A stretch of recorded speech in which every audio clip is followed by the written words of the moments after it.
Welcome to The Source, where we combine the headlines with in-depth conversations with the newsmakers themselves. Today on the program, a new Chief Justice has been named. If the court is able to approve the work plan, the timeline, and the resources needed for these three projects, these projects will continue even after I've already retired from the service. But controversies hound her appointment. Justice Castro should have seriously considered declining her nomination and refusing her impending appointment as Chief Justice of the Supreme Court.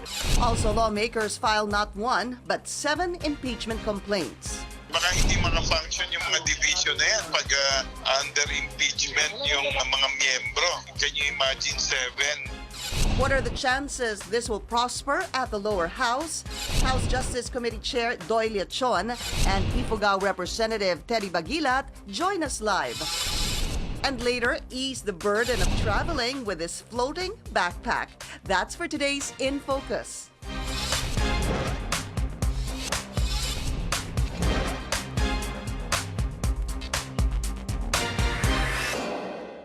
Thank you for joining us. I'm Pinky Webb. Malacañang defends the appointment of Supreme Court Associate Justice Teresita de Castro as the new Chief Justice, dismissing allegations that it is a reward for her supposed role in the ouster of Maria Lourdes Sereno. Also, de Castro and her fellow magistrates face impeachment complaints at the lower house, but will the cases move forward?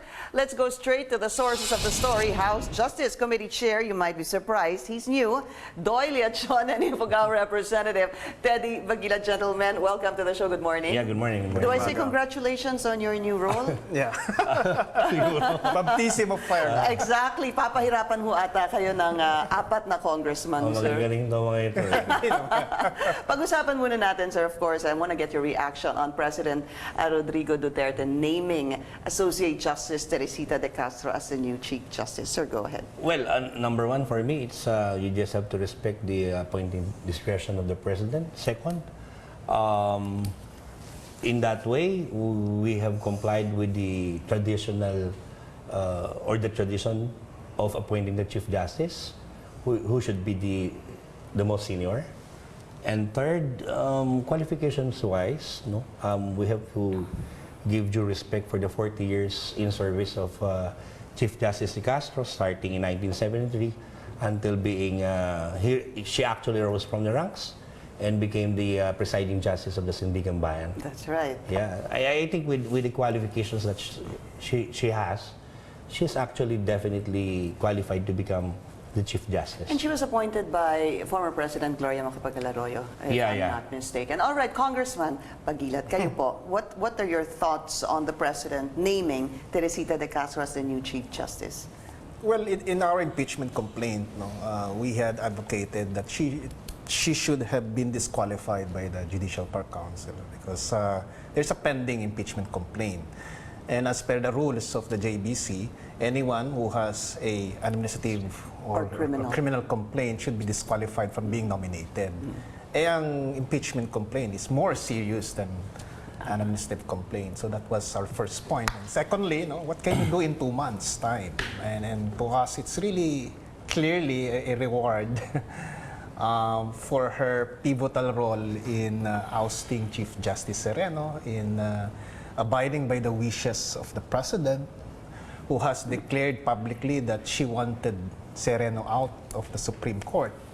And therefore, despite her qualifications, being the most senior in the Supreme Court. But to me, as a citizen, one of the more important quality of a Chief Justice is your independence, your integrity. And by abiding by the wishes of Malacañang, na sinulong ninyo yung co-warranto, she already is saying that for you to be appointed as Chief Justice, you have to agree to the beck and call of the President. That's something we need to clarify a little bit further when we talk about the impeachment that the 4 congressmen filed. But I want to stick to this topic first on CJ de Castro. 2 months, is there... Sir, meron pa ho kayang pwedeng gawin in 2 months? Yeah, actually, admittedly, the 2-month period is actually very short. I think 6 weeks, ha? Yeah. But then, Pinky, galing kasi ako sa Supreme Court. I mean, during those years na yung appointment ni Chief Justice David at saka ni Senior Associate Justice Belusilio, yun labanan ng senior in the judiciary and senior in the Supreme Court. So, but then Chief Justice David was appointed, and to our mind, we readily accepted considering he's the senior in the Supreme Court. In the same way here, siguro gusto lang ibalik ng Pangulo yung tradisyon. Not unlike before, ang na-appoint is the most junior. No? By President Aquino. Yeah. Yes. Kaya siguro nahihirapan alam mo yan, mga magistrates yan, no? I mean, they should be definitely, in fact, they're considered the ultimate ruler or ultimate interpreters of the law. Kaya sinusunod nila yung seniority rin. And number two, I mean, siguro, before she retires, dalawang beses na rin naman siya na-bypass sa appointment niya as Chief Justice. No? And I think with this one, wala ka naman, you cannot even question the qualification. Okay, but what can she do? Is there anything a Chief Justice can do in 2 months? Well, I must admit, no? I must admit that it's actually very short. But then, the most important thing is the effect on the The appointment. psyche of the justices also and the seniority. Yes, yes. It's more that you think. Yes, then, I think, Congressman? I do believe it's important. So, Congressman Baguilat, wala po o meron hubang pwede pang magawa in 2 months para po sa inyo? Siguro alalahanin natin na ang Chief Justice, hindi ka lang presiding chair ng Korte Suprema. You administer to all the courts. You know, and that's why when you talk of the role of the Chief Justice, no, he or she has programs on how to speed up the efficacy of justice. So yung panahon ni Chief Justice Sereno, sinimulan niya yung computerization, yung justice on wheels, no, para ilapit ang Korte Suprema sa taong bayan. So in 2 months' time, you're talking of, well, you can preside hearings, but... Judicial reforms. Yeah, mukhang but in malabo. terms of pushing for judicial reforms. Okay. And I think that's very important. Yeah, pushing judicial but because of this, there have been a number of reactions from different individuals. Let's put in Solicitor General Jose Calida, of course, congratulating Chief Justice or Associate Justice Teresita de Castro. Also, Senator Honasan also congratulating her. Let's read that of the Solgen, the OSG family. Rejoice in the well-deserved appointment of Justice Teresita de Castro as Chief Justice. Also, let's bring in Senator Gringo Honasan, also reacting to that, the appointment of a new Supreme Court Chief Justice, whoever he or she, in this case, Justice Teresita de Castro, introduces elements of stability, continuity, and predictability not only to the judiciary but to our democracy. On the flip side, ipakita naman po natin yung individuals, lawmakers who aren't too happy with the appointment of the Chief Justice. Let's bring in Senator Kiko. Yes, Senator Kiko Pangilinan. Hindi daw makakatulong sa pagpapalakas ng batas ang pagtalaga sa isang endo-CJ. All right. And of course, yung kasama niyo po sa...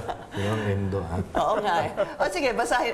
At si Congressman Alejandro, barely 1 month and 3 weeks. I think that's it. We're talking about 42 days. De Castro was appointed CJ of the SC.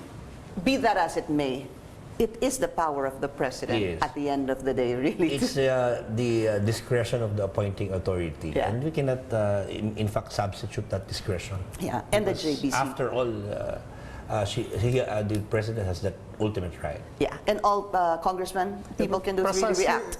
Precisely why we're pushing through with this impeachment complaint. No? Because we're saying that the flawed process of, una yung vetting of the nominees for the Supreme Court. By the JBC. By the JBC. Yes. Now, because of the co-warranto, sinasabi mo na kahit dumaan yan sa JBC, in the future pala, pwede mo palang sabihin na hindi siya qualified because of the co-warranto. Definitely, that is one of the arguments you raised in your impeachment case. In fact, that's something I've also brought up. Ano ho ba talaga yung pinaka-power ng JBC? Because they vet the candidates, and from there, they give it to the president, and the president chooses among who supposedly is qualified for Chief Justice. We'll be taking a short break. We'll be talking about the impeachment case against the 7 justices. This is The Source on CNN Philippines. Coming up, 7 justices are facing an impeachment complaint for ousting Maria Lourdes Sereno from the Supreme Court. Will this prosper in the lower house? Congressmen Doy Leachon and Teddy Baguilat will still be with us after the break. You're watching The Source on CNN Philippines. Our guests today, Congressman Leachon and Teddy Baguilat. Okay, there are 4 congressmen, one of them, Congressman Baguilat, filing an impeachment complaint. 7, in fact, impeachment complaints before, well, napupunta naman, of course, sa House Justice Committee. Sir, first of all, nasa ano ho siya? Well, it was filed during the time that we are in recess. Thursday, I believe. That was last week. And then I just talked with the Majority Leader Nono Endaya that it will be taken definitely. After it's being filed with the section, it goes to the Speaker. Right. And then after that, it will be ordered to be in the order of business within 10 calendar days from the time it was filed. But as the Speaker said, it will be dealt with, we need to expedite this one. So it will be tackled, definitely it will be referred tomorrow. Yeah, Tuesday. At the plenary. And then it will be referred to the House Committee on Justice immediately tomorrow. And then following the rules, we have about the 3-day notice rule. We have 55 members. And we have to reproduce the voluminous documents of 7 impeachment complaints. I have to distribute to all of them. And then we'll meet as Secretariat. Our target will be to meet the first committee, the hearing on the impeachment complaint by September 4. September 4. Mabilis ho ba, Congressman Baguilat? Yung Yung pag-refer, even the Speaker was saying she wants this tackled so that it does not disrupt really the legislative agenda of the House of Representatives. normally, especially now that we are in the midst of the budgeting process, so it has to be really prioritized. Kasi Yeah. normally, if it's the budget season, all others take second priority. But I'm happy at least the Speaker said that this will be expedited, and we have There's a chairs, clear instruction. And in fact, amidst all the pending priority legislative measures, in fact, initiated by the President during SONA, and as said by Congressman Baguilat, it's a budget season right now. Yeah. But despite that fact, well, of course, budget preparation should take precedence, but then we shall deal with the impeachment complaint with utmost. We need to hasten up, and I am assuring that 100% impartial ang committee at saka transparent tayo dito. Do you believe him, sir? Yes, my friend. I agreed to sit with him because I feel right. comfortable discussing this with him. I want to talk about the fine print of the impeachment complaint, but before that, I want to bring this in because President Rodrigo Duterte made a statement on, it's his reaction on his appointment of Teresita de Castro as the new Chief Justice. He spoke just earlier, a couple of minutes ago. Let's play that. Sino yung unang pumasok, siya yung unang ma-promote. And that would go for everybody in the I am not familiar with any of them actually. Wala akong kakilalang justice na yung personal. Truthfully, I have never talked to anyone there. Wala akong kilala. Hindi ko they're all strangers to me. Statement on his appointment of Teresita de Castro as the new Chief Justice. Moving on to the impeachment, sir. You're 4. 4 lang ho kayo. Meron pa ho bang sasali sa impeachment complaint laban sa 7 justices, sir? Well, we are hoping that we can get colleagues, not just from the minority, but also from the majority to join us. No? Parang ano lang naman to initial salvo ito eh. So we just agreed that 4 of us who were present, kasi sabi nga ni Doy, we were on recess at that time, so mahirap rin magtawag ng mga pipirma. So that's the 4 of us. And then, Actually, 3 lang. Yeah, kasi wala si Congressman Villarin was not around. During that time, he was not able to sign. And you need, I think, the physical presence, no, to have your oath-taking, the swearing of your So oath. officially, 3 pa lang. Tama, sir? Yeah. Okay. I think so. Because if you did not sign the pleading, it's considered an assigned pleading, and it's a scrap of paper. But anyway, that would stand because the 3 of them already signed. Yeah. But that will not prevent others from endorsing the complaint. Yes, later. eventually, of course. Yeah. Let's look at the the impeachment complaint, you are filing an impeachment complaint against 7 justices. These are 7 different impeachment complaints. But basically, both congressmen, medyo pare-pareho lang naman. It's culpable violation of the Constitution and betrayal of public trust. Just in essence, Congressman, kayo na po mag-explain why culpable violation of the Constitution, why betrayal of public trust. The complainant. Yeah. It all stems from the quo warranto, which we felt was unconstitutional because the Constitution is very clear. And we have to understand that the Supreme Court is the last vanguard for the protection of the rule of law and the Constitution. Kasi sila mismo violate nila yung nakalagay sa saligang batas that only through impeachment can you remove President, Vice President, and members of the Supreme Court. No? These are the impeachable officers. No?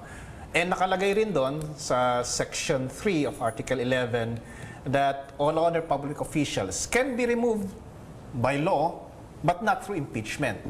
That's where the quo warranto comes in because quo warranto is also a law. No?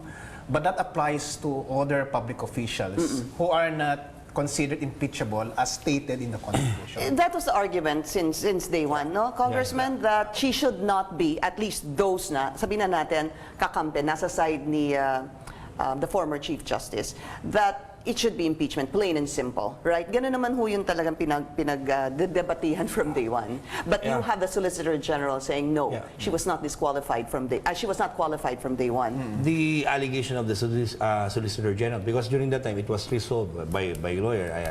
Siyempre, interesado tayo.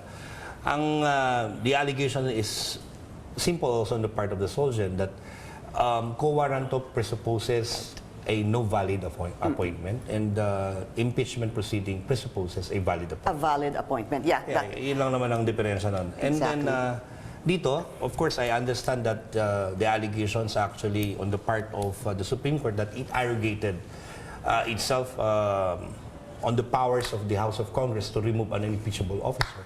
But the other issue is, of course, whether an error of judgment on the part of the Supreme Court can be viewed as an impeachable offense. So that's actually a matter to be discussed with and to be deliberated upon. Of course, dealing first with form as provided for under the rules.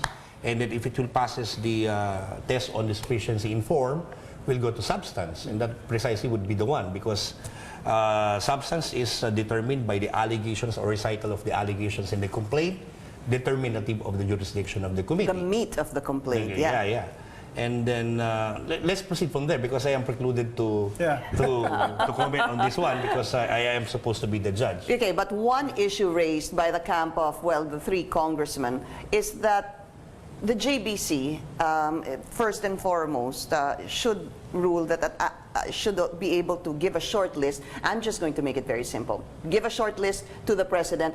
They should have vetted all these applicants, and when given to the president, that means they're all qualified. What do you say to that, sir? Because indeed, the JBC included Sereno in the short list. That's why President Aquino chose her. Well, may kasabihin kami sa law school, Pinky. Ano yun? The ultimate interpreter of law is the Supreme Court. Whether it's wrong or right, still the Supreme Court. And any decision of the Supreme Court forms part of the law of the land. So whether it's written by Congress or by jurisprudence as initiated by the Supreme Court, all of them form as laws of the land. In fact, pag jurisprudence, pwede pang mapalitan. Yes. Diba? From time to time. It is actually the laws of the Philippines are actually evolving. Okay, but before that also was the administrative or criminal complaint that is filed before an applicant na dapat hindi siya qualified mapili or maging part ng shortlist of the JBC. Sir, please explain that to us. Ano ho ba ang impeachment complaint? Is that criminal? Is that administrative? Well, sa amin, it's a complaint. No, it's a more serious complaint if you categorize it whether it's administrative or criminal. Yeah, papasok lang namin po yan kasi I think that's Article 3 of the complaint on Teresita de Castro as Chief Justice. Hindi pa kasi siya Chief Justice when the complaint was filed. If we can put that up on the screen, that's Article 3. Go ahead, Congressman. Yeah, yung sabi kasi sa rules nga ng JBC, di ba, na if you have an pending administrative complaint or criminal complaint, then you are disqualified from being nominated. So ang sinasabi namin, the impeachment complaint is akin or even graver than an administrative complaint, and it's pending before the committee on to be referred to the Committee on Justice. Congressman. With all due respect dito sa aking kamag-anak, kasi I was part of the JBC, but of course this is the term of the Senate. Kaya lang na-file nila yun Huwebes eh. It was filed last Thursday, and there was already votation. Tapos na, no? She Yeah. got 6 votes already by the time. And second, technically, under the rules as initiated in the case of Francisco versus House of Representatives, the complaint or impeachment complaint is considered deemed technically filed once it is filed before the House of the Speaker and referred to us. Okay. So the requirement are two. One, filed, and second, referred to us. Until as of this date, Wala pa. hindi pa naman. Hindi So pa the case, referred eh. the complaint is not initiated technically. What do you say to that, Congressman? I'm not a lawyer. Does it make sense to you, though? Sa akin kasi, pag hinain na yun, I mean, we initiated the complaint by bringing it before the Secretary General, no? And then we filed it. So sa amin, it's already pending. That's my interpretation. Yeah. But during of the- course, the Iba yung Congressman has a interpretation. different interpretation. Yeah, but kasi during the time it was filed, yung members kasi didn't have the notice of the filing of the complaint. Right. During the time that the votation was being done. Yeah. So I guess two different schools of Yeah, thought again here. But do you need to resolve that, sir, as House Justice Committee Chair? Yung point nga that there is a pending complaint. I think that's already moot and academic Wala na. considering there was already appointment done by the President. Okay. What kind do you think, sir? I mean, there's talk that this will, render the having to file 7 complaints against 7 justices. Is not good. Number one, for the Supreme Court, that this could raise problems in the Supreme Court as well. But over and above that, sir, do you think you will have the numbers to support your complaint, sir? I know you're 3 right now. I know that more people can come in, but really, it's a numbers game, isn't it? Yeah. It's a political issue. It's a political process, and admittedly, it's going to be very challenging. It's going to be very difficult. But as I was saying earlier, many of our colleagues at least whisper to us that they didn't like the co-warranto process that was resorted to in ousting Chief Justice Sereno. Kasi remember, before that, there was already the impeachment complaint that passed through the Committee on Justice. Right. So ready nang ihain sa plenaryo. And we were all set to discuss this, whether you agree with the impeachment of Sereno or not. We were going to discuss it because that was the proper process as stated in the Constitution. And then bigyan na lang, oops, meron palang May decision co-warranto. na. And that's why Congressman was even saying that parang the Supreme Court abrogated unto them the mandate of removing one of their colleagues. But sinasabi namin, I think the House of Representatives should react, at least discuss this and should react and say that the only mandate to remove impeachable officers is through Congress. Last question, do you have a fighting chance? Do you feel you have a fighting I chance? always believe that we have a fighting chance. And to me, it's the principle of saying that we cannot let this go. We cannot condone this. And it was a promise made prior to even the filing of the impeachment complaint. Congressman, you said that by September, what again, sir? 4. September 4. Bago po matapos yung form at substance, can you just give us a little bit of a timetable on what to expect? Yeah. Tomorrow it will be tackled at the plenary, and second, it will be referred to us. Following the provisions under the rules, there should be a 3-day notice rule for all the members. So that would take Forgive me, time. sir, I know you said that a while ago, but in terms of form, gaano ho kaya katagal ang form bago pumunta sa substance? Form na muna tayo kasi mahirap. Mabilis lang yan. Okay. Mabilis lang yan. Sabi ko nga, I can assure them, mabilis ito. Well, insofar as I am concerned, but as to the merits of the case, definitely I am precluded about that. Right, we understand. But then, of course, we should take this one with utmost caution precisely. While we understand that the impeachment is an integral part of the Constitution, of the check and balances, it should be balanced also with the fact that even since the 14th century and up to this time, it is always dealt with so much circumspect, in the sense that it is a hybrid complaint, political and at the same time legal, so that it should be the last resort because we're impeaching the highest officials of the Congressman Leachon and Teddy Baguilat. Sir, maraming salamat po sa inyo. And we'll see, first and foremost, if this passes in form. Yun muna. Maraming salamat to you both. Thank you. This is The Source on CNN Philippines. Still to come, a floating backpack claims to reduce impact and strain by more than 80%. That's for today's In Focus.